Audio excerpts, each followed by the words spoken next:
भारत की तेजी से उभरती वैश्विक ताकत और मजबूत अर्थव्यवस्था से घबराए अमेरिका राष्ट्रपति डोनाल्ड ट्रंप ने एक बार फिर से भारत पर अनर्गल टिप्पणी की है।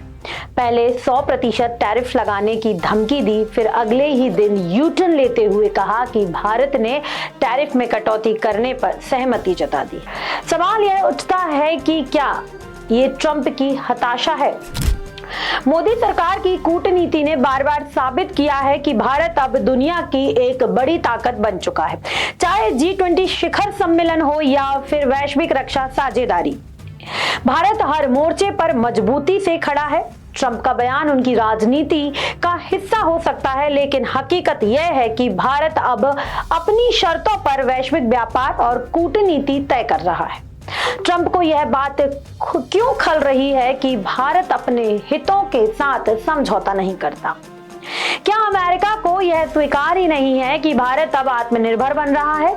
हाल के वर्षों में भारत ने रक्षा टेक्नोलॉजी और व्यापार में कई देशों में साथ स्वतंत्र समझौते किए हैं।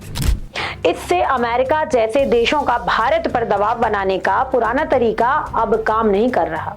ट्रंप का बयान साफ तौर पर दिखाता है कि भारत की बढ़ती आर्थिक ताकत अब अमेरिका की चिंता का विषय बन गई है।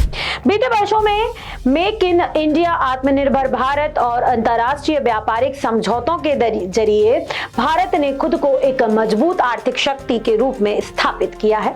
यह वजह है कि अमेरिका अब दबाव की राजनीति खेल रहा है। यह पहली बार नहीं है कि जब ट्रंप ने भारत के खिलाफ ऐसा बयान दिया है। अपने कार्यकाल में भी उन्होंने कई बार भारत को लेकर भ्रामक दावे किए थे, लेकिन हर बार भारत ने अपनी नीति और मजबूती से उनका करारा जवाब दिया। अब एक बार फिर ट्रंप अपनी चुनौती राजनीति के लिए भारत के खिलाफ भ्रम फैलाने में जुट गए हैं। भारत अब 90 के दशक वाला देश नहीं रहा जिसे कोई भी ताकत दबा सके। आज भारत अंतर्राष्ट्रीय कूटनीति और व्यापार में अपनी जगह मजबूत कर चुका है। मोदी सरकार की अगुवाई में भारत अपने फैसले खुद लेता है, किसी के दबाव में नहीं झुकता। ट्रंप को भी अभी यह समझना होगा कि नया भारत अपनी शर्तों पर ही आगे बढ़ेगा। ट्रंप चाहे जितनी भी बयानबाजी कर ले, लेकिन सच्चाई यह है कि भारत अब एक वैश्विक शक्ति है और अमेरिका सहित पूरी दुनिया को इसे स्वीकार करना ही होगा।